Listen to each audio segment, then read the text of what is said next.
ગિરનાર અંબાજી મંદિરના વાયરલ વિડીયોને લઈને થઈ રહી છે તપાસ। પ્રાંત અધિકારી ચરણસિંહ ગોહિલ અંબાજી મંદિર ખાતે પહોંચ્યા। પ્રાંત અધિકારીની ટીમે ઘટના સ્થળ પર પહોંચી અને આ અંગેની તપાસ શરૂ કરી છે। રસોઈયા સહિત સ્ટાફની પણ પૂછપરછ કરવામાં આવી। પ્રાંત અધિકારીએ મંદિરમાં જરૂરી સૂચનો આપ્યા છે। આ સાથોસાથ દાનપેટીમાંથી ચોરીનો વિડીયો પણ થયો હતો વાયરલ। ત્યારે દાનની રકમ દાનપેટીમાં જ નાખવા બોર્ડ લગાવવામાં આવ્યા છે અને પૂજારીને પગાર અપાતો હોવાનો પણ બોર્ડમાં ઉલ્લેખ જોવા મળી રહ્યો છે।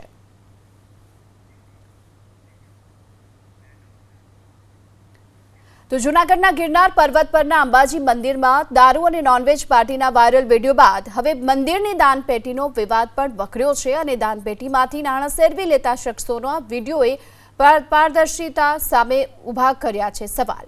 વિડીયો વાયરલ થયા બાદ પૂજારીઓ વચ્ચે આંતરિક જંગ છેડાઈ ચૂક્યો છે। વહીવટી પ્રશાસન તપાસની વાતો કરી રહ્યું છે અને આ સમગ્ર મામલે હજુ સુધી પોલીસ ફરિયાદ કેમ નથી નોંધાઈ તે પ્રકારના સવાલ પણ ઉઠી રહ્યા છે।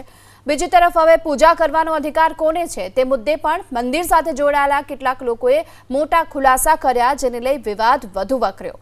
પૂજારી કુંદનગીરીએ ખુલાસો કરતા જણાવ્યું કે અંબાજી મંદિર, ભીડભંજન મહાદેવ મંદિર અને નીલકંઠ મહાદેવ મંદિરની પરંપરા મુજબ માત્ર ચોક્કસ પરિવારોને જ પૂજા અર્ચના કરવાનો અધિકાર છે।